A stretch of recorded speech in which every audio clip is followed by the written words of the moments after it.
अस्सलाम वालेकुम। नाश्ते का टाइम भी 9 बज गए। अज सोचा तुहानू ऑमलेट मैं जिस तरीके बनानी है तुहानू भी दसा। हो सकता तुहानू भी पसंद आया। छोटे साइज का एक आलू है, आलू में असीं क्रश कर लेंगे। वैसे तो चाकू के नाल छुरी के नाल भी बरीक बरीक कट्टिया जा सकता, पर ये नाल जिन्ने अच्छे तरीके के नाल मिक्स हो जाए चीज़ां वो बहुत अच्छा ऑमलेट भी है, बहुत अच्छा बनता।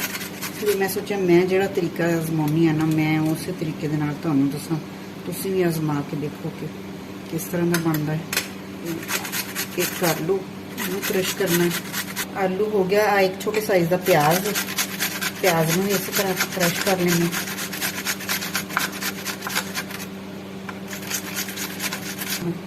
दो तो तीन हरिया मिर्चा नमक मिर्च वैसे हर बंदा अपने मिजाज के मुताबिक अपने टेस्ट के हिसाब से पाता। मेरे को 3 तो 4 छोटे साइज दी हरिया मिर्चा। ये मेरे को कैंची है, मैं कैंची ना कट रही हूँ ताकि बारीक हो, क्योंकि वो क्रश किए तो उस हिसाब से मिर्चा भी बारीक ही सोहनिया लगनिया। तुसीं चाहो तो छुरी के नाल भी कट सकते हो। ये अंदर ना थोड़ा जहा पानी शामिल करांगे आप, ताकि ये जो आप मिर्च नमक पाइए तो मिर्च नमक दी ना गुठलियां ना बनन, वो हल हो जाए। 1 चम्मच छोटी चाय वाली पावांगे मिर्च दी, एवं थोड़ी जी हल्दी, जीरा धनिया पिसा होया 1 चम्मच जीरा धनिया पिसे हुए दा, ते नमक भी जड़ा वो अपने तुसीं टेस्ट के हिसाब ना। मैं 1 छोटी चमची और थोड़ा जिहा उपर नमक पा रही हूँ। इनू हल कर लो। विच हुण अंडे आपां मिक्स कर लैने। ये 3 अंडियां दे हिसाब दे नाल मैं ये सारा मटीरियल बनाया। तुहाडी अपनी मर्जी, अगर तुहाडे ऑमलेट ज़्यादा है तो तुसीं ज़्यादा अंडे है तो तुसीं ज़्यादा मटीरियल बना लो। एक दी बजाय 2 प्याज कट लो। अंडे तोड़ लें। हर बच्चे को अपनी माँ के हाथ की बनी चीज़ां बड़ियां पसंद होंगी। मेरे बच्चे भी मेरे हाथ का बने ऑमलेट बहुत पसंद है। जी हम आप मिक्स कर लेंगे।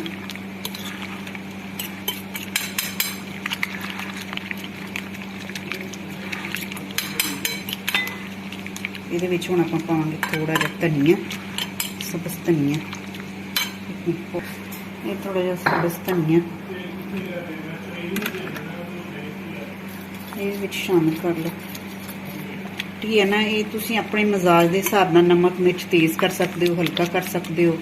अंडे जिन्ने अंडियां दा तुसीं ऑमलेट बनाना वा उहदे मुताबिक जिहड़ा वा तुसीं अंडे कम ज़्यादा कर सकते हो।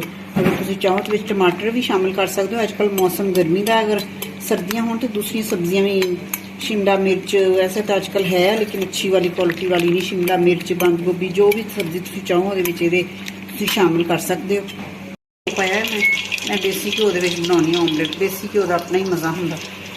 तुसीं जिहदे विच मर्जी चाहो बना लो, चाहे तो ऑयल च बना लो, चाहे तो डालडे घ्यो दे विच बना लो। ये हुण इहदे उत्ते पाउणे आपां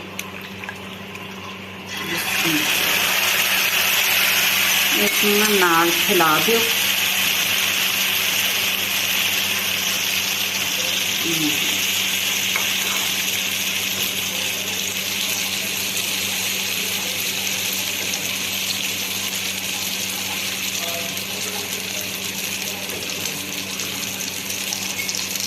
आँच तुसीं दरमियानी रखनी है। अगर तेज़ कर दी एकदम जिहड़ा वो जल भी सकता है।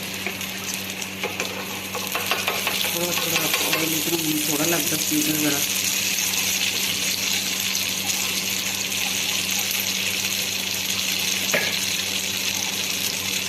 ज़रा थोड़ी देर तक इन्हूं आपां पलटाउने। थोड़ा जिहा सेक लग गया, हुण इहनूं उलटाउने।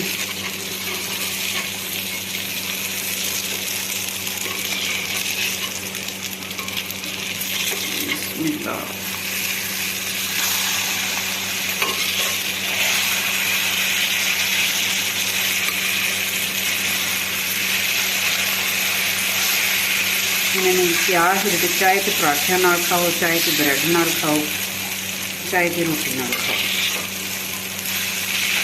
इस साइड तो थोड़ा जहा सेक लग जाए, बस तैयार। इधर दुध उबाले। अज दुध में उबाला आ गया तो किनारियां दे विचों थोड़ा बाहर निकल गया, लेकिन ये कि बचत हो गई। इधर साडा ऑमलेट तैयार है।